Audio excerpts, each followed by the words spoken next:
இன்றே டவுன்லோட் செய்து உங்கள் ஃபேவரட் ஷோக்களை என்ஜாய் பண்ணுங்க. ஜானு, ஆல்ரெடி நான் இன்வெஸ்டர்ஸை கன்வின்ஸ் பண்ணிட்டேன். அப்படி இருக்கும்போது எப்படி இவ வினர் ஆவா? சிபி, நீ போட்ட டீலை விட தமிழ் போட்ட டீல் தான் பெஸ்டா இருக்கு. அத நீ ஏத்துக்கிட்டு தான் ஆகணும். நாம கஸ்டமரை இம்ப்ரெஸ் பண்ணணும்னா முதல்ல நாம இம்ப்ரெஸ் ஆகணும். அதத்தான் தமிழ் பண்ணிருக்கா. அதை விட முக்கியம், நீ போட்ட டேர்ம்ஸ் அண்ட் கண்டிஷனும் தமிழ் போட்ட டேர்ம்ஸ் அண்ட் கண்டிஷன்ஸும் ஒண்ணு இல்ல. அவங்க போட்ட எல்லா கண்டிஷன்ஸ்க்கும் நீ ஓகே சொல்லிருக்க. ஆனா தமிழ் அவ சொன்ன கண்டிஷன்ஸ்க்கு அவங்கள ஓகே சொல்ல வச்சிருக்கா. இதுதான் பிசினஸ்க்கு ரொம்ப முக்கியம். அதனால இந்த போட்டியில தமிழ் தான் ஜெயிச்சிருக்கா.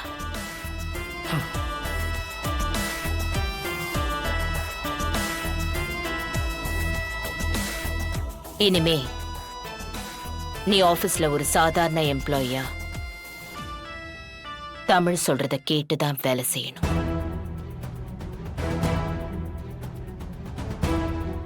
அத்தை, என்னால இதை ஏத்துக்கவே முடியல. இதுக்காகவா என் பிள்ளைய வெளிநாட்டுல இருந்து வர சொன்னீங்க?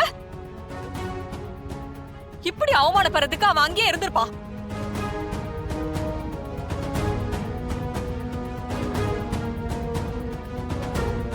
இதுதான் என் முடிவு. இந்த முடிவுல எந்த மாற்றமும் இல்ல.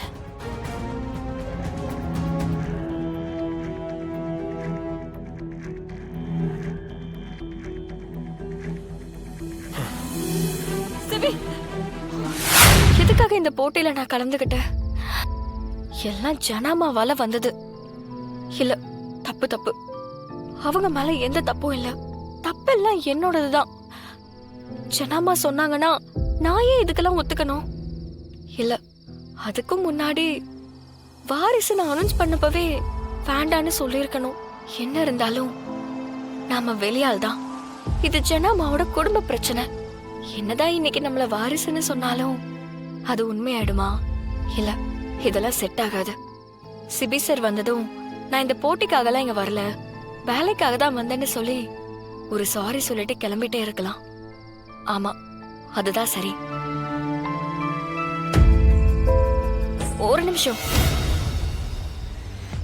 உங்க கூட கொஞ்சம் பேசணும்.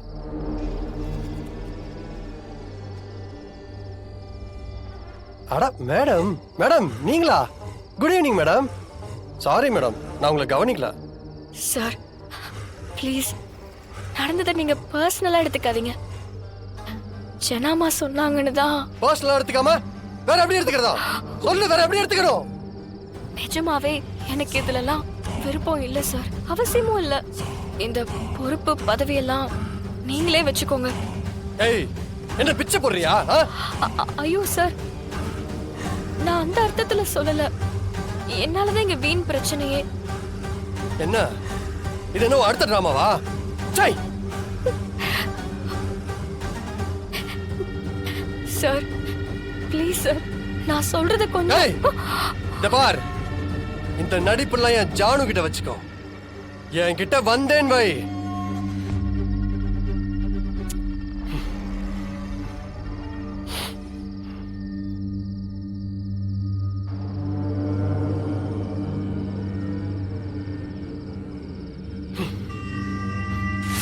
போட்டியில தோத்தது உனக்கு பிரச்சனையா, இல்ல ஒரு பொம்பளை பிள்ளை கிட்ட தோத்துட்டோன்றது பிரச்சனையா? நீ போட்டிக்கு பயந்தவன் இல்லைன்னு எனக்கு தெரியும். இவ கூட போட்டின்னு சொன்னதும் பின்வாங்கினா. ஆனா நீ தைரியமா முன்ன வந்து நின்னு. ஆனா தமிழ் இதுல ஜெயிப்பான்னு நீ எதிர்பார்க்கல, அதானே? அதான் எனக்கு நல்லாவே தெரியும். இப்போ நீ என்ன யோசிச்சுட்டு இருக்கேன்னு கூட எனக்கு தெரியும். சொல்லட்டுமா?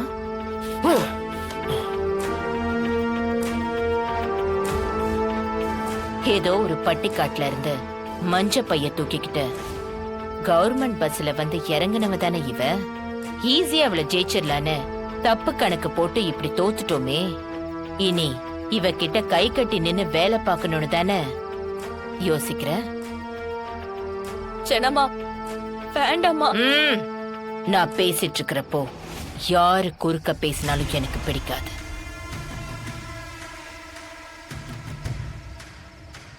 ஏற்கனவே நீ பொறுப்பில்லாதவன், பொய் சொல்றவன், நம்புறவங்களை ஏமாத்துறவன்னு எனக்கு தெரியும். ஆனா வெறும் வாய் சவடால் விடதான் உன்னால முடியும். உருப்படியா ஒரு காரியமும் செய்ய வராது. சொன்ன சொல்ல காப்பாத்த தெரியாதுன்னு இன்னைக்கு எனக்கு நல்லா தெரிஞ்சு போச்சு. அதனால சரி விடு, நீ என் பேரனா போயிட்ட. நான் தான் உன்கிட்ட என்னென்னமோ எதிர்பார்த்துட்டேன். இனி அந்த தப்பே நடக்காது. நீ எப்பவும் போல ஜாலியா நான் சம்பாதிச்சு சேர்த்து வச்ச காசை தாராளமா செலவு செஞ்சு வாழ்க்கையை என்ஜாய் பண்ணிக்கோ. ஆனா நீ செலவு பண்ற ஒவ்வொரு காசும் ஜனாங்கிற இந்த பொம்பளை சம்பாதிச்ச காசு. அதையும் நினைவுல வச்சுக்கோ. நீ செலவு பண்றதுக்கான காசை நானும் தமிழும் சேர்ந்து சம்பாரிச்சு தரோம். சரியா?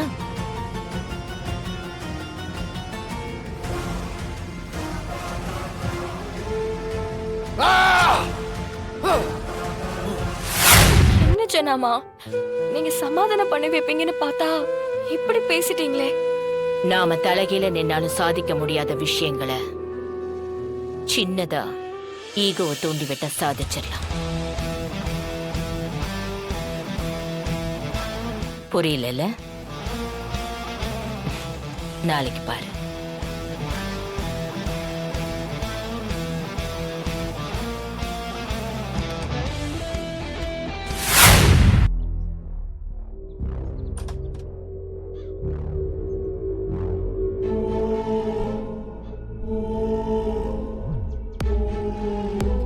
காலங்காத்தால கிளம்பி வந்துடுறா. இவளால என் புள்ளைக்கு எவ்ளோ கெட்ட பேரு. இங்கிருந்து போக மாட்டேங்கிறாளே, இவளை என்ன பண்ணலாம்? தமிழ்,